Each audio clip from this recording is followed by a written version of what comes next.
You guys have been reflecting on the Psalms, and I don't know what you guys have heard already, so forgive me if I just repeat certain things that have already been said. Before I start meditating on Psalm 26 and how it might relate to gratitude, I just want to take a moment to kind of talk about David as a person. We don't know if he wrote all of the Psalms, but we do know for sure that he wrote some of them. And I think because so many of our prayers incorporate the Psalms, we kind of take for granted that David is, the psalmist, he's the writer of the Psalms, but we don't really think about him in any kind of personal way. And what I mean by that is when we think of someone like St. Pope Carolus VI, we might have some very reverential feelings. We might have heard lots of stories. We might hold him as a person in very, very high regard, and we might hold his spirituality in very high regard. And so if we hear any teaching or any quote about Baba Carolus or by Baba Carolus, our ears open and we listen with the whole of our hearts, because we're like, that person has something really amazing to say. And so it's really important for us to listen and reverence that which is being said by St. Pope Carolus. I don't know that we think that way about David. Maybe we do. Maybe it's just me. I don't know. But for a long time, I didn't think that way about David. And as I listen now more and reflect more on the Psalms, I'm starting to realize just how much of a spiritual giant David has to have been. I mean, if you think about the words of the third host in Tisbaha, or any of the Psalms that we pray, I mean, bless the air of heaven, bless the waters, bless the trees and all of the plants, bless the sky, O sun and moon and all the stars, praise the Lord. O you wild beasts and cattle, O you whales and all that moves in the waters. David saw God in literally everything. Nothing that he experienced in his life was devoid of vision of God. He must have been a spiritual giant. Those words don't just peak from nowhere. Those words aren't just created out of nothing. Those came from the depth of his heart. And he had to have had a deep heart. I remember, there's a funny story, maybe you guys have heard it, but there was a saintly woman who knew Baba Carolus, and there's a funny story where she met with him in his, in the cathedral, but in his personal office. And so she was sitting with him on the couch, and he was preparing breakfast for her. They prepared breakfast, and so she remarked about how he had a boiled egg, and he took the boiled egg and he started peeling it really slowly. Like it took him 5 minutes just to peel the boiled egg. And she said that while he was peeling it, he was in awe of this boiled egg. He was amazed. The whole of his being was wrapped up in the slow peeling of this boiled egg. And then when he had finally peeled it, he gave it to her and he was like, wow. He was amazed. He was like, what a blessing. He just couldn't stop being joyful and amazed about this boiled egg, and he didn't even eat it. He was like, take it. It's a blessing. It's amazing. This is the best boiled egg ever. This is and he was just amazed. I think if we didn't know that was Baba Carolus and we saw someone do that, we would probably think that they were on something. We would be like, what is going on with that person? There's something going on with them. They've got something weird happening. They're different. They're strange. It's just an egg. Who cares? But I think that there's a connection there between David and Baba Carolus, because many of us, when we look at the sun, or when we look at the sky, or when we look at the trees, or when we look at each other, we don't see God. we just see the sun or the moon or the sky or whatever. We don't think about God. It doesn't raise any kind of awareness in our hearts of God. It certainly doesn't raise up any exaltation or anything like that. But for David, it certainly did. And for Boules, it certainly did. And so when we reflect on the psalm, I think we need to realize who the person of David was. Who is the person that wrote this psalm? Okay, so this psalm is not necessarily a psalm of gratitude, but it is a psalm of victory. And I want to talk about how gratitude manifests in our lives. Because I think saying thanks and meditating on what we're thankful for is a very beautiful thing. But true thanksgiving does something to us. True gratitude does something to us. And I think that that's important. Because gratitude is not just a feeling of thanks. Instead, we might think of gratitude as being so drawn in by someone's being or by their actions that we are inspired to reciprocate in any way possible. We are inspired to reciprocal action. And to the extent that we are inspired, that gratitude can become so acute that it starts to transform us from the inside out. So real gratitude has a real transformative effect on us as human beings. And I think in this psalm, there's 4 ways in which David is manifesting and showing his gratitude. So I'm just going to meditate on a couple of them, and then I think that we should be good to go. Okay. So I'm not going to go in order. Sorry, hopefully that's okay. But I just want to, there's like 3 chunks to this psalm. So I'm just going to talk about the first one, which is the first way that gratitude manifested in his life, was that gratitude created a desire, such a strong desire in David, to be physically and spiritually close to God. He was so grateful to God that he had this burning desire to be close to him. And that's why in the psalm he says that I should dwell in the house of the Lord all of the days of my life, that I should behold the fair beauty of the Lord forever. He is so drawn in. And I think that that's a huge theme, right? When, me and my wife are doing things for each other, when we do some great act for each other, when we show each other love, the other person is drawn to that act. And through it, we're drawn together. We want to be more with each other. And when we upset each other or we do something to annoy each other, the opposite is true too. But I think that that's really important. It's that gratitude when we recognize, because it's possible for my wife to do something for me and then for me to not recognize it and to feel no gratitude for it and then to not be drawn to her when she does those things. If I'm not paying attention to the things that she does for me, and I'm not showing gratitude or thanking her and then actually really absorbing that gratitude, I will not be drawn to her. And so we might ask ourselves, are we drawn to God?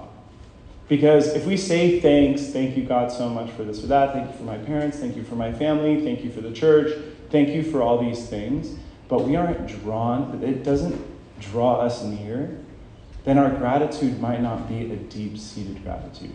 We might not actually be recognizing and internalizing that which God is doing for us.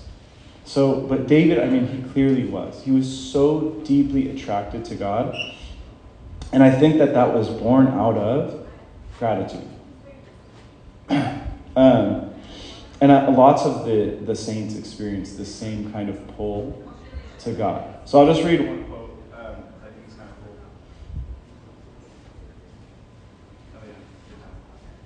cool. Okay. I'll just keep doing this until it inevitably totally dies. You are a mystery. So this is a quote from St. Catherine of Siena about God. She says, "You are a mystery as deep as the sea. The more I search, the more I find. The more I find, the more I search for you. But I can never be satisfied. What I receive will ever leave me desiring more. What I receive will ever leave me desiring more. When you fill my soul, I have an even greater hunger, and I grow more famished for your light. I desire above all, to see you, the true light, as you really are. I think for a lot of the saints, the paradoxical thing is, the more that they desired God, the more that they give thanks to him, the more that they drew near to him, they felt an even greater and greater and greater desire. It's a paradoxical thing where the closer, the further and further and further they went in their spiritual journey, the more and more and more their desire intensified for the Lord. And the more and more that their gratitude deepened for his presence and the things which he gave to them. And I think that we might do the same. Okay. Next one is one verse that I always meditate on in this psalm that I think is really beautiful. It says, one thing I have asked of the Lord, this also I will seek. It says, one thing I have asked of the Lord, this also I will seek. A big part of gratitude is reciprocal action. Reciprocal action. When we feel that someone has done something for us, if my wife continually gives and gives and gives and gives to me, and I continually say thank you, thank you, thank you, thank you for everything that she gives to me, but every time she gives something to me, and then I say thank you, I say, oh, can you do this for me as well? Oh my gosh, thank you for doing that. I appreciate it. And then she does something else for me, and I go, well, thank you so much for doing that. Can you do this for me as well? And then I tell her thank you again. And then, it just keeps happening over and over and over again. Guess what? It's not a great relationship. At some point, because she's human, she'll probably get pretty annoyed that it's a very one-sided relationship and that the thanks is kind of hollow. It's kind of without depth because I never actually reciprocate. I never show gratitude through any reciprocal action. And so David says, the things that I'm praying for, the things that I desire from God, I'm not just going to sit around. I'm going to seek them. I'm going to go out and do something. I am going to move towards them actively. I can't just ask and expect and say thank you and that's it. I need to move forward towards God and show him my gratitude through sacrifice. Right? Okay. I don't want to take too long, but there's a nice story of Boules also here where he was praying really deeply for purity of heart at a time in his life. And it caused him great anguish because he couldn't get purity of heart. And so he said that every morning he would wake up in the morning and he would pray for purity of heart. And every evening he would get home and in his prayer he would say, God, this morning I prayed for purity of heart. Why did you give it to me? And that happened over and over again for days and days and days and years. And Boules was getting frustrated. Like, God, I asked you this morning for purity of heart. Why have you not given me purity of heart? And he finally, after a long struggle to gain purity of heart, realized it was because asking was not enough. That he needs to actually actively seek purity of heart throughout the entire day. That prayer needed to be the prayer of his entire day. That he needed to be seeking it throughout the day. He couldn't just ask for it and then that was it and expect to receive, right? So it's important that we do the same. Those things that we're asking for, we should be seeking them out, participating in the work of God, so that when we do receive, our gratitude will be ever deeper because we participated in the work of God, right? It wasn't just passive reception. Okay, the Lord is my light and my salvation. I shall behold the fair beauty of the Lord. There's another transformation that gratitude does with us. Gratitude enhances our awareness of the presence of God. Gratitude enhances, and it's a cyclical thing. The more grateful, the more we are aware, and the more we are aware, the more we are grateful.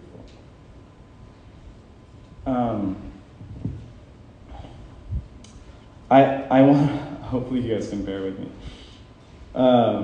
There's a really beautiful quote by an author named James Finley who talks about kind of this awareness of the presence of God. It's beautiful, so I'll read it. Hopefully I don't get stoned, but it's okay if I do. Life is such that from time to time, an extraordinary thing happens. We are going along, ruminating over this and that, when in something as simple as turning to see a flock of birds descending, or in something as simple as watching children at play, or in something as intimate as knowing love in our own hearts, we are interiorly quickened. We are interiorly awakened to a deep, visceral realization that this is holy, that this is real, that this is precious, that this is the way that every moment deep down really is. These are moments that disclose to us the inherent holiness of life itself, the already perfect holy nature of the present moment just the way it is. What it would only be like if we could walk around this aware all the time. Of what our life always is. That is, what would it mean to walk into a room and instantly become aware of the inherent holiness of everything that's there, and to inherently reverence it, honor it, and be faithful to it. It may seem as if I'm exaggerating by attributing such immensity to the simple, unassuming moments I am reflecting on here. But it seems to me that the opposite is true. It seems to me that we are trying to put words to that which is impossible to exaggerate. For no matter how far-flung our words might become, no matter how expansive the imagery, our words pale in significance to that which transcends all that words can say. In the moment we look down into the child's upturned face, how are we to find the words that would begin to convey that which we fleetingly glimpse in that little face? How can we ever speak of it in a manner that does justice to it? We cannot. Our heart breaks when we try. I think that what James Finley is talking about here is that just like David, we all have moments where we become aware of the presence of God. And just like David, that presence causes or wells up within us a sense of exaltation in the Lord's presence. We have such a feeling of exaltation. Now that feeling might go away, that feeling might be fleeting, but James Finley and David allude to the fact that that feeling, that awareness can deepen, can become more and more and more deep to the point that it becomes the default mode or the default way in which we see the world. And that's why James Finley says, imagine that you could go about with that kind of awareness all the time. And that's the kind of awareness that I think that gratitude starts to cultivate. And we see it in David. All throughout the Psalms, we see it in David. He has that kind of awareness. When he, like I said, when he looks at the moon, when he looks at the stars, when he looks at the trees, when he looks at people, when he looks at anything, he is aware of the inherent holiness of the thing, that thing is made in the image of God. And the last thing that gratitude wells up within us is a certain unwavering and unshakable trust in God. This is the hardest thing about this psalm. It's probably the hardest thing to cultivate in the spiritual life. This kind of unshakable, unwavering trust in the goodness of the Lord. In the end of the psalm, David says, I believe that I shall see the goodness of the Lord in the land of the living. I believe that I shall see the goodness of the Lord in the land of the living. Right? Be of good cheer. He says, be of good cheer. Let your heart be strengthened. We shall see the goodness of the Lord in the land of the living. David's had so many experiences of prayer with God, struggling with the Lord, receiving from the Lord, becoming aware of that reception. That pattern is so ingrained in him, that gratitude for all of the things that God has given him. It has become such a pattern in his life of really deeply working, fighting with the Lord, receiving his blessings, showing thanks, struggling more. That became such a pattern for David that he started to trust in the Lord in any situation. I mean, in the beginning of this song, look at the words at the beginning of the song. If we could go up. I don't know who's in control of it. Oh, okay. Thank you. The Lord is my light and my salvation. Whom shall I fear? The Lord is the strength of my life. Of whom shall I be afraid? When the wicked came against me to eat up my flesh, my enemies and foes, they stumbled and fell. Though an army may encamp against me, my heart shall not fear. Though war may rise up against me, in this I will be confident. David has unwavering trust in God. Though enemies should surround me, I will not be afraid. Though war should fall upon me, I will not give in. I trust that no matter what happens, the Lord is with me. No matter the outcome, the Lord is with me. And that, I think, we can derive is something that came from this ongoing pattern of struggle and then gratitude. Of working with the Lord, striving with Him, participating with Him, being grateful for that participation and that ongoing desire. And that pattern created this unwavering trust. And if we're not doing that, if we're not having this ongoing relationship with God, where we're working with Him, where our life is a participation in His life, and we're giving thanks for that life and that opportunity, if that's not an ongoing thing for us, how can we learn this really difficult thing, which is unwavering trust in God? That's not something that just happens. Maybe some people get it as a gift, I don't know. But for most of us, that's not the case. So anyways, I have nothing else. I was supposed to engage you in questions, but I didn't know that before I started, so forgive me. Anyway, okay.